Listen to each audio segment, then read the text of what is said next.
So what's the factors that you might want to consider when choosing to do an MBA or PhD in business, or just a PhD in general in engineering? So what you would think about an MBA is really geared towards execution, right? So that is really just getting boots on the ground, getting things done. But a PhD it's extremely competitive. It's hard to do. I guarantee it is, if you do a PhD in a very good school, it's going to be as hard to do than it is to do an MBA at, Harvard or something like that. It's very hard to do. There's lots of different factors for it. It takes longer. There is a huge financial sacrifice for a lot of people. There is for both of them. And it is just intellectually challenging, right? Very, very tough to do. So, but the PhD is really geared. So an MBA is geared towards like getting boots on the ground, getting things done. But a PhD is really, it is more focused on generating ideas, right? So it's thinking about what can we sort of think about the world, right? So it is, it's very exploratory. It's really kind of exciting that way because you can go in all sorts of directions and explore all sorts of wonderful things. Now, the other thing that you might think about, okay, so what are the salaries between an MBA and a PhD in business administration? Well, in general, if you do an MBA at a regular business school, I'm excluding, the top ones. So I'm excluding a Harvard MBA, I'm excluding a Wharton MBA, I'm excluding Stanford MBA, Dartmouth MBA. So the very, top five. Those salaries are going to be pretty high. And the reason why they're pretty high is that those people that are starting out, they're roughly about 30 years old. So they have about, 7-8 years experience by the time they even get into the MBA. So then their starting salary is already high. It's going to be about 100,000 or so if you're getting into the MBA. And then the MBA is going to translate into probably about a, $60,000, $70,000 boost if you do those top programs. But like at a regular school, which is, most schools, they are going to net you a pretty big boost of maybe about $30,000, $40,000 per year, give or take, depending on where you're going. And you have to look that up, by the way. If you're not looking that up, and you're taking my advice, that's, it's a little bit sketchy. But you have to look that up, and you're making this choice. So, basically, it's going to net you a pretty good bump, but then a PhD is going to net you a substantial bump too from, where an undergrad, like if you just had an undergrad to where you have a PhD at the end of it, you're probably looking at a $50,000 to $100,000 bump, depending on which program you are doing your undergrad in and the PhD that you're doing in. If you're doing a PhD in finance, it's extremely common to see people that are making, upwards of over $200,000 a year at a major American business school. And there's reasons for that. So don't get all like crazy and, oh my God, that's outrageous. First of all, getting into a finance PhD is really hard to do. And then second of all, it's extremely hard to do. You have to score phenomenal on a lot of different rankings and stuff like that. And then second of all, doing the actual work and the stuff that you do in a finance PhD is really, really hard. And then third, actually getting the job, once you even do the PhD in finance, that's even harder yet. Not a lot of people can actually get through because you need to actually publish some journal publications, and the journal publications, in particular that field or accounting, they're really hard to get. And, in order to score or to be a professor at a business school, it's really stinking hard. It's a long investment. Okay, so enough about that. So the salary's pretty comparable. If you went to a top business MBA school, or if you did a top MBA school, you're going to have pretty comparable salaries to when you did a PhD in business administration. The other thing I should also point out is that MBAs are actually, you can make a lot more if you do a finance MBA, an MBA with a concentration in finance. you can go out into industry, go into Wall Street and make a couple $100,000, no problem. But you're going to Wall Street. So there's those things to consider, right? Salary, roughly similar. But so there's something I should also point out in when you do a PhD in business administration or PhD in general, there is what's called a large opportunity cost. And this is the amount that you forfeit, the salary that you forfeit for all those number of years compared to actually just working, right? So if you have an engineering degree, you actually are making a certain amount of money, which is usually really decent. And then you're forfeiting all of that for 4, 5, 6, 7 years before you actually get a degree, right? And that compounded over years, those 5 years, that's a lot of money that you're forfeiting.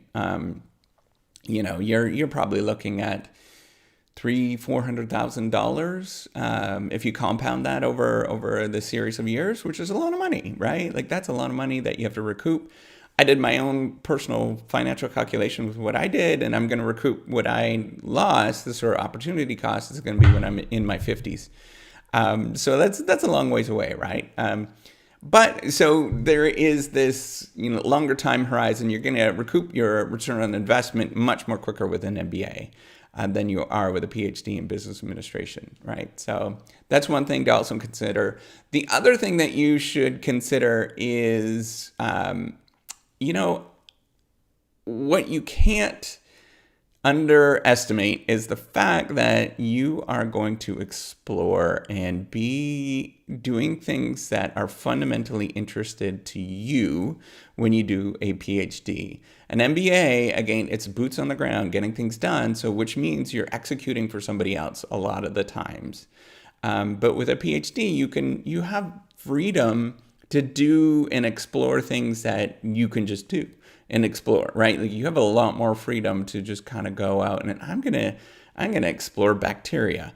I'm gonna explore whatever. I explore organizations. I'm gonna explore maybe it's Bitcoin, whatever it is, and you want to really just do a deep dive into that, you could do it, right? Like nobody's gonna stop you to do that. And in fact, in my field, you're rewarded to do things that are unusual and novel, and explore like different areas, right? To go into different areas. So, but here's the downside with that, right? So an MBA kind of allows you to cash out a little bit more, not in the sense that it's not hard to being a manager. It's really stinking hard, but you can go into, execution mode. Versus when you are doing a PhD and you're exploring, you're constantly pushing the boundaries. And if you're not exploring and if you're not reading up and you're not kind of trying to keep up to the Joneses around you, right? The whole social comparison thing.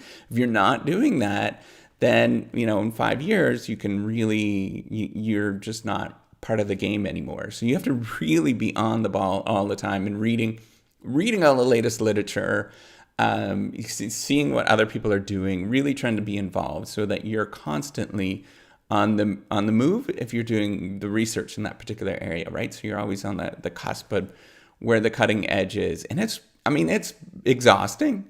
No doubt that it's definitely exhausting to be constantly up and up. And then you're always like, well, that person did that over there. And like, that's a great idea. How come I can't do that? And then by the time you get there, you're behind the times.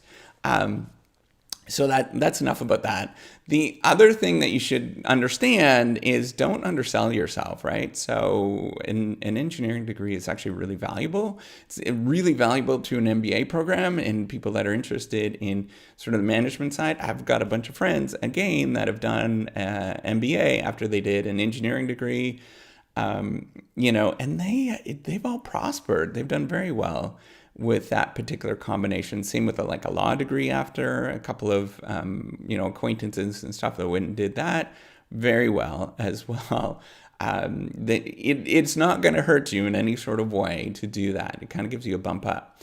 The in business administration, if in particularly a PhD in business administration, it is extremely valued if you have a technical understanding to come and learn about sort of the business world, right? Like I myself would look for people, as a professor, I would look for people that have that sort of component, because I know that I can ask them to do stuff and they can get that done. That's a really valuable tough thing to do that most people can't do for a lot of things, like executing on build the software, or go out and do this technical thing. And that's something that's hard. Writing is a really important skill, and that's hard to do.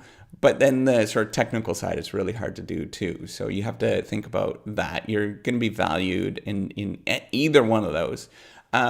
The other thing that a lot of people might consider, I'm going to do a PhD because I want to teach. You could teach with an MBA. If that's your driving goal, just go and teach a community college at night and figure out that you can teach doing that, right? Versus a PhD is, you can teach, and you're probably teaching at some remarkable people. You truly do. I get to teach doctoral students, really fun stuff. But at the same time, that if it was all about teaching, then just get an MBA and then go to a community college and teach. You're going to get that same experience, or just become a teacher, right? Like a high school teacher. That's a really wonderful career path to take, and it's very rewarding as well. So what I'm trying to get at with the decision that you might want to consider, and what I've seen now is really, the financial salary aspects of it. Yeah, there's differences, right? And they do matter. But the key thing that you should be thinking about is, like, what do you want to do for the rest of your life, right? Is what are you sort of fundamentally interested in? What's the cool thing that you would like to do? And with that, you can really sort of pick and choose what you want to do, right? So in 25 years, where do you see yourself? And if you are thinking about, I want to explore things, I want to look at new things, I want to come up with new ideas, PhD is the way to go. Definitely, and either engineering or in a business degree, and they're a PhD in business administration. They're both amazing, and they both have really good outcomes. But if you're interested in, I would like to build up this large team and have 200 people working under me, which it's pros and cons, right? Then you want to do the MBA route. Definitely think about that route. Now, I'm not sort of ruling out, you could also do sort of scientific progress stuff, and you can be interested in science by getting an MBA degree, and then you do your engineering and MBA degree, then you go work in a pharmaceutical company, and you'll start seeing some really cool science stuff, right? Or work in a lab and lead somebody's lab with an MBA. There's some really large labs out there that require, at our institution, there's a really big one that's interested in magnetic fields and stuff like that. And they require, it's huge, it's, hundreds of millions of dollars of budget. That requires an MBA to manage that as well. So that's all I wanted to talk about. The key distinction with a PhD focused on an MBA is you're really doing a lot of exploratory stuff and doing things that you would like to do. But then that's the downside as well, because it's up to you to explore, to go out there and get that stuff done, and nobody else is doing that, right? You're very much an entrepreneur when you're doing a PhD. You have to get out there and get that stuff done, compared to an MBA, which is, sometimes, depending on the role you got, right? If you're doing an MBA to be an entrepreneur, you're going to have the exact same feelings. But if you're doing an MBA to go work at, GE and stuff, you're executing for somebody else. And that's an important career. They're both valuable. They're both very helpful. And you will benefit from doing either one of them. But it's really, and the benefits are different, but similar. But the key distinction with the PhD is that you're really about exploring ideas.